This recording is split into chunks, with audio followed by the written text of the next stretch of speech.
music tech class, but that's okay. What I've set up out here are 4 different boards that are actually daisy chained together, so they actually go back into the sound system, which is why you can hear yourself on the speakers.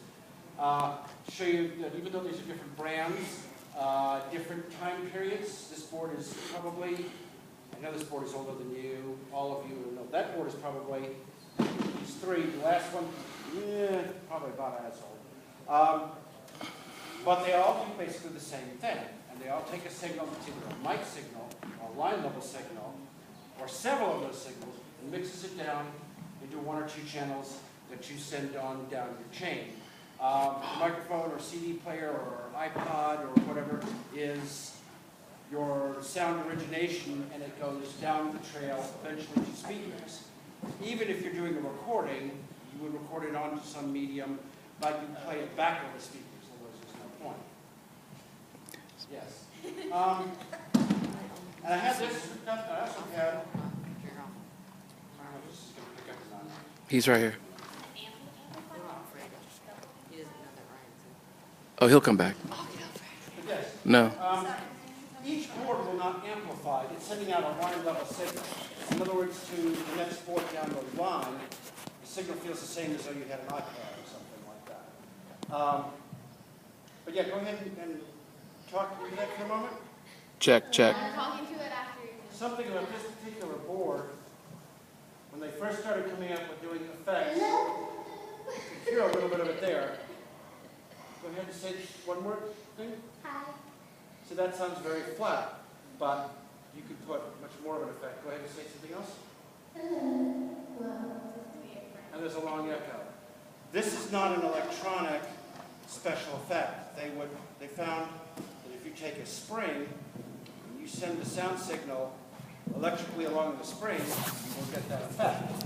And that's how this board is done.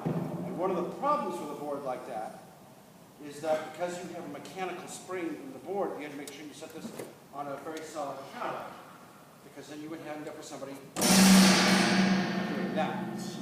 And that's the spring bouncing against the inside of the thing.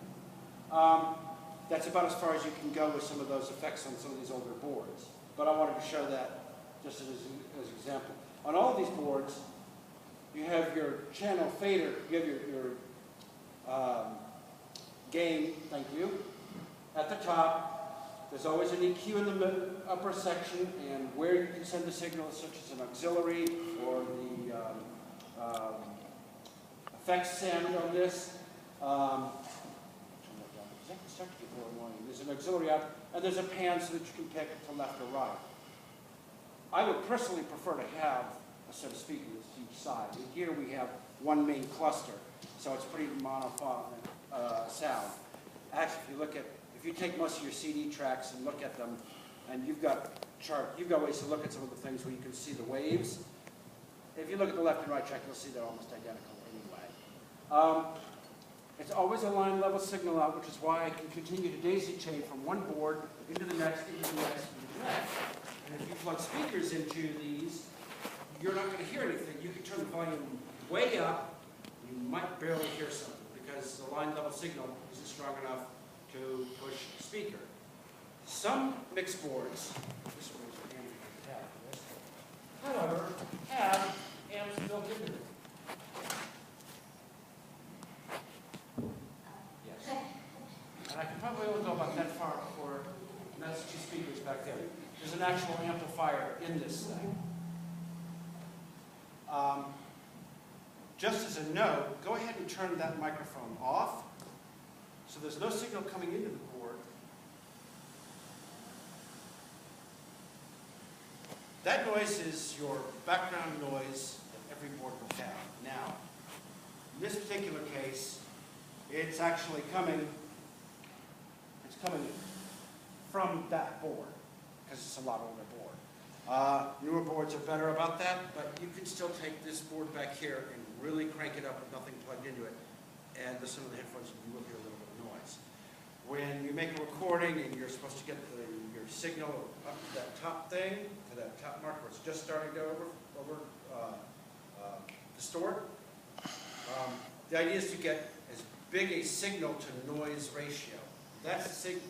That's the noise that you're trying to get rid of. For instance, go ahead and turn the mic back on. Go ahead and say, I got it down. Oh, it is? Oh, okay.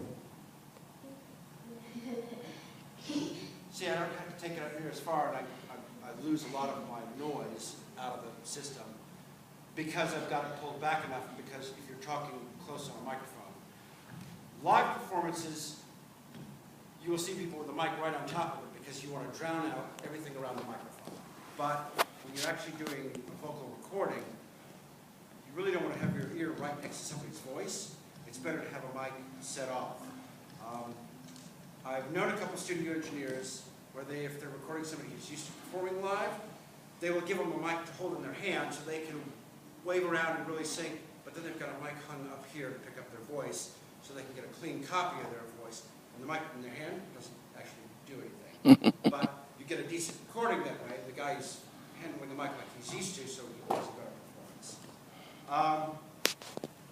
Every one of the controls on each one of these goes through pretty much do the same thing. The only difference is some have better bells and whistles. The one back here has the most sophisticated board out of all of those. It's easier to do this that way. You should be able to talk on that, and it should come out through the speakers back here and up here. Hello. Hello. Do that again? Hello. Oh, yeah, never mind. Let's take a look back here. This is a bigger board. If y'all want to come back and take a look.